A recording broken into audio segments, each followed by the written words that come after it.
সুপ্রিয় শিক্ষার্থীবৃন্দ,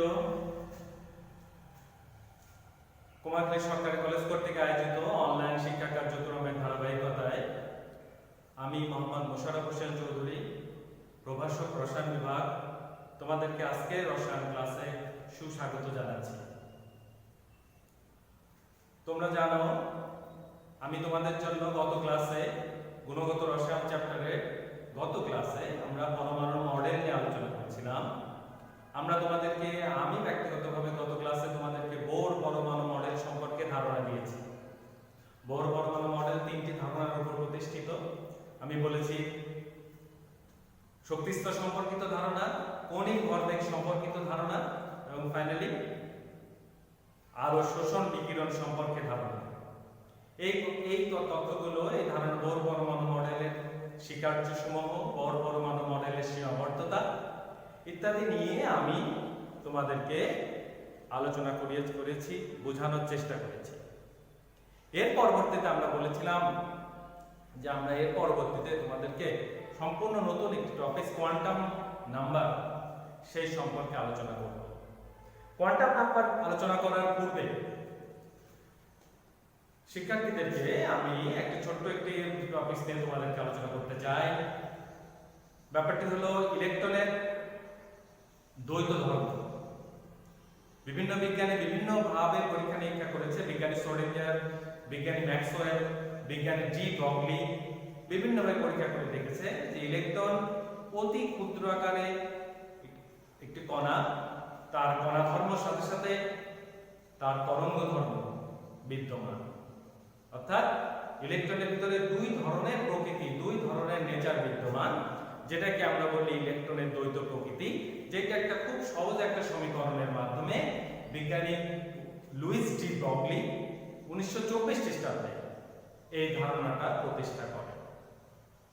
সেই সংক্ষিপ্ত আকারে সেই ধারণাটি তোমাদেরকে ব্যাখ্যা করে আমি আজকের মূল টপিকস কোয়ান্টাম নাম্বার সম্পর্কে ধারণা দিব।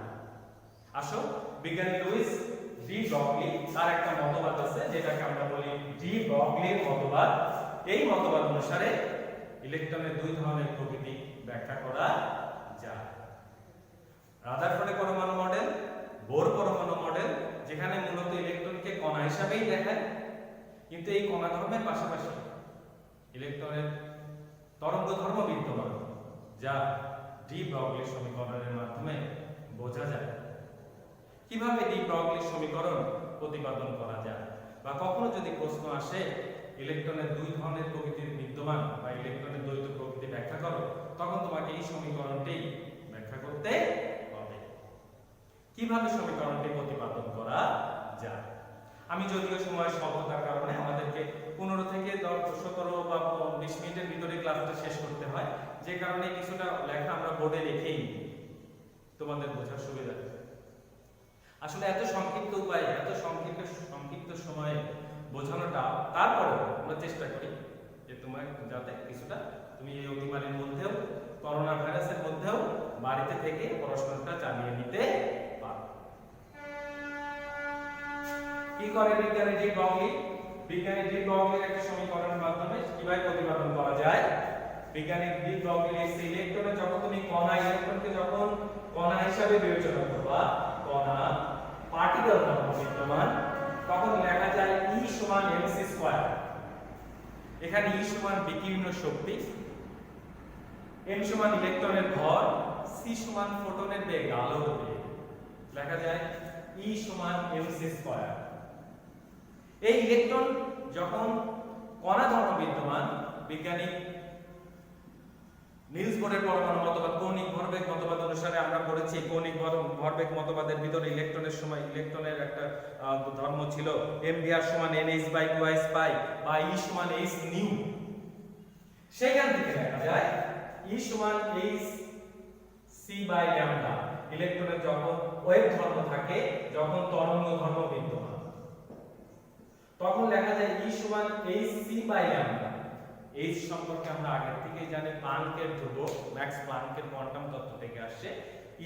H ছোট হাতের h, h এর মান কি, h কি কতদিন আমরা বলেছি। আর নতুন একটা কথা ল্যামডা। এই ল্যামডাকে বলা হয় তরঙ্গ দৈর্ঘ্য। একটা তরঙ্গে আলো তরঙ্গ আকারে প্রবাহিত হয়, একটা তরঙ্গের পাদদেশ থেকে আর শীর্ষদেশ থেকে আরেকটা তরঙ্গে, সেই তরঙ্গের শীর্ষদেশ পর্যন্ত দূরত্ব।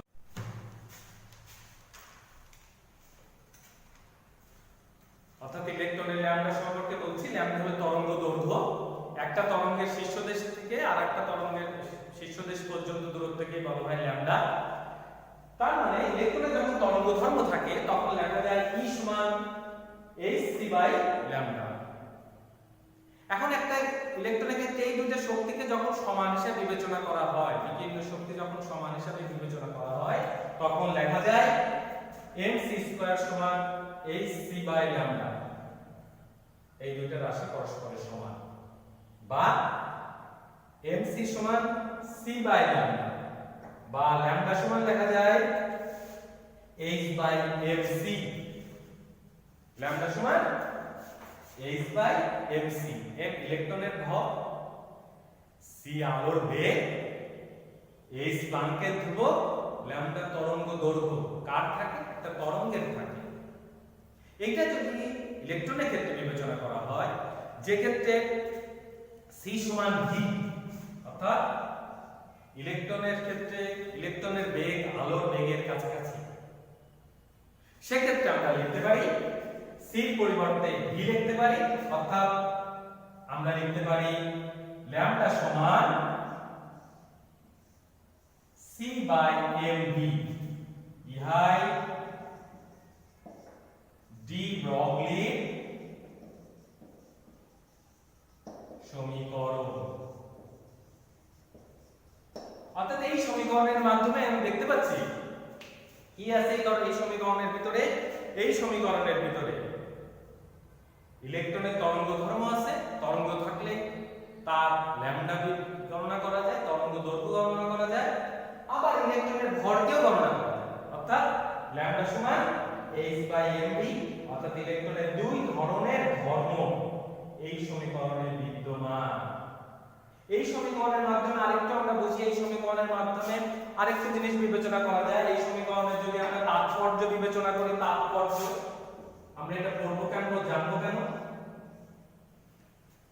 তরঙ্গ ধর্ম সমান h/কণা ধর্ম। কণা ধর্ম কেন লিখলাম? mv এর পরিবর্তে লেখা যায় তার কণা নেচার, ল্যাম্ডার পরিবর্তে আমরা লিখলাম তরঙ্গ ধর্ম। বা যেহেতু h প্লাঙ্কের ধ্রুবক, লেখা যায় তরঙ্গ ধর্ম is proportion to 1/কণা ধর্ম। কি করেছি? কনস্ট্যান্ট রাশিমালাটাকে বাদ দিয়েছি, তাই লিখেছি তরঙ্গ ধর্ম is proportion to 1/কণা ধর্ম। অর্থাৎ একটা আরেকটার ব্যস্তানুপাতিক, তরঙ্গের ব্যস্তানুপাতিক কণা ধর্ম। কোন বস্তু কণা যদি কণা ধর্ম বেড়ে যায়, অবশ্যই তার তরঙ্গ ধর্ম কমে যাবে। যেমন আমরা যাদের ভর বেশি, বাস, ট্রাক, মানুষ, যাদের ভেলোসিটি বেগ কম, তাদের কণা ধর্ম বেশি, তরঙ্গ ধর্ম কম। আবার যাদের আলো, যাদের বা কোন শব্দ প্রচুর বেগে গমন করে, তাদের কণা ধর্ম নেই বললেই চলে। সেক্ষেত্রে আমরা বলতে পারি তাদের তরঙ্গ ধর্ম বেশি, কণা ধর্ম কম।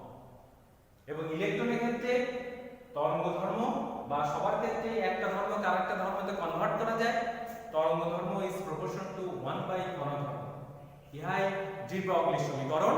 এই সমীকরণের মাধ্যমে বিজ্ঞানী ডি ব্রগলি সর্বপ্রথম খেয়াল করেন, বলেন যে ইলেকট্রনের ভিতরে দ্বৈত ধর্ম বিদ্যমান, সে তার কণা ধর্ম এবং তার কণা ধর্মের পাশাপাশি তরঙ্গ ধর্ম বিদ্যমান। এই পড়াশোনাটা তুমি বাসায় আরেকটু পড়বা, তাহলে ব্যাপারটা আরো বেশি ক্লিয়ার হবে।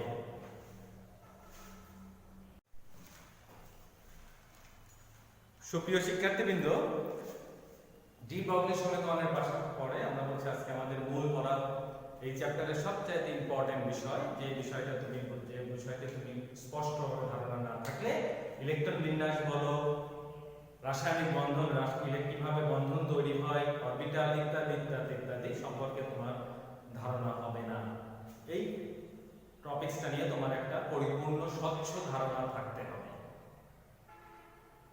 কিছু কিছু বিষয় তুমি আগে থেকেই জানো আমরা এই যেমন আমরা জানি ইলেকট্রন একটা নির্দিষ্ট শক্তি স্তরে বিদ্যমান। এই শক্তি স্তরগুলোকে বলা হয় কক্ষপথ, এই শক্তি স্তরগুলোকে বলা হয় অরবিট।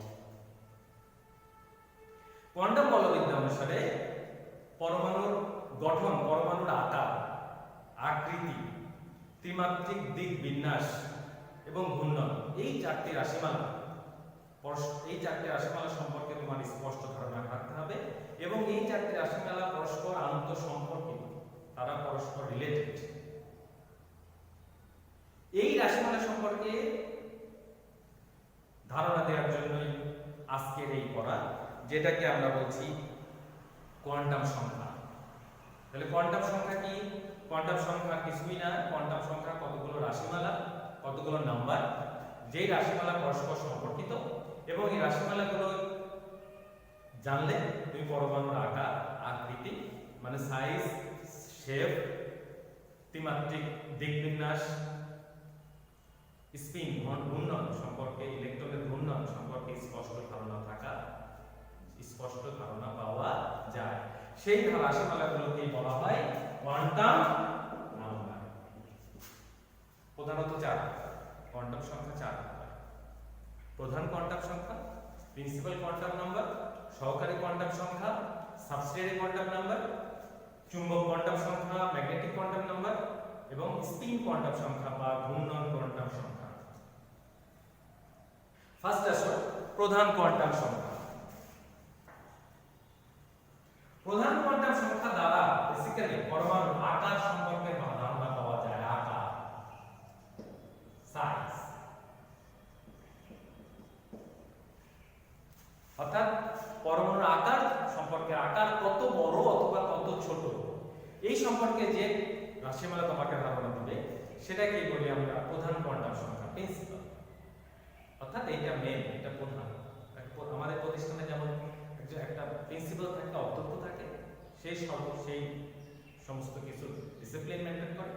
একইভাবে পরমাণুর ক্ষেত্রে এই রাশিমালাটাই হলো সর্বপ্রথম, যেটাকে আমরা বলছি প্রিন্সিপাল কোয়ান্টাম নাম্বার, প্রধান কোয়ান্টাম সংখ্যা। অর্থাৎ ইলেকট্রন, এই সম্পর্কে তোমাদের আগে থেকে ধারণা আছে। বোর পরমাণু মডেল থেকে আমরা জানি যে ইলেকট্রন কতগুলো স্থায়ী কক্ষপথে ঘূর্ণনরত। এই স্থায়ী কক্ষপথগুলোকে বলা হয় অরবিট।